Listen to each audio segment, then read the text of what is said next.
Before I met you, um, life was a big struggle all the time. I was on a roller coaster ride pretty much my whole life. It was like that. And when I got sick 5 years ago, I was diagnosed with emphysema, and that roller coaster went down in that gully, and it didn't come back up. And I've got 7 kids. Yep, 7. Yeah, and they didn't want to be around me because I was very depressing. I mean, very depressing. Everything that came out of my mouth was poor me, you know? And so they didn't want nothing to do with me. But my oxygen was at 27% capacity in my lungs, and could only walk maximum of 50 feet. And yeah, I struggled really hard with that. And then the mind kicked in. But it was all said and done. I was on 14 different medicines for anything from pain to mostly mental, psychotic medicines, for anxieties and mood disorders. And it got to a point where my kids didn't want to be around me. And so then they started getting very suicidal. I was literally planning a suicide trip, and was storing pills like a chipmunk. It got pretty scary. And when I was done, I just poured them all in a pile and had handfuls. And my husband came in and was like, "What are you doing?" And ripped them out of my hands. And yeah, it was terrible. And meanwhile, my insides were just going crazy. I didn't know anything. I was lost, so lost. So I was on the internet scrolling along, and I ran into one of your classes that you were holding. And at first I was like, "Oh, I don't know. And then I was like, something spoke to me and said, "Give it a try. Listen."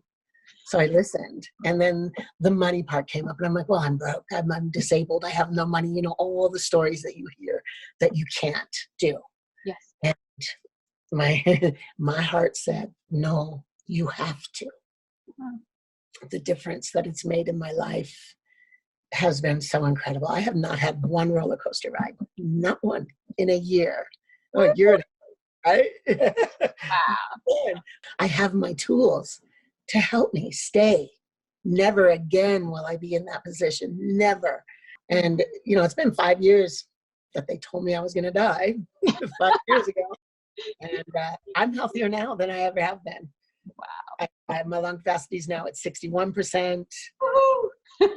Yeah, I'm only on 2 medicines, but I no longer take any psychotic meds, nothing like that. I was like, well, what I want is to go back to work and be part of this life that we've built. And I don't want to feel like a burden. I don't want all of that. But this leash right here is holding me down. I'm attached to this. And I literally was attached, not just physically, but mentally. And that's what killed me right there. And it was that one conversation, that first conversation that we had for something clicked. And it was like the next day this is not my leash. Exactly. This is an accessory.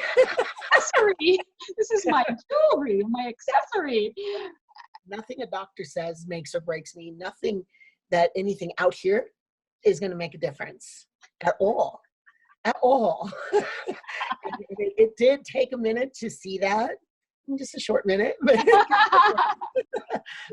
But now I actually did go back to work. Man, it was the best thing. And I am experiencing so much love and joy on a daily basis out in nature. It's wonderful. I'm just a completely different place than I was a year ago.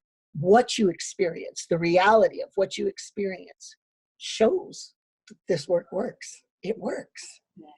I'm not suffering. I am happy. I'm ill and I'm happy about it. That's not a complete 360. I don't know. Even the deaths. I mean, I lost my sister, my aunt, and my mother within like a 6-month period there, all at the same time. And I didn't suffer over any of it. None of it. I haven't lost years of love. He's right here, nice, safe and sound. Holding on to it right here. Right. My heart's just getting bigger because everything's going in there. Thoroughly enjoying life. And to this, I owe you that. Isn't that inspiring?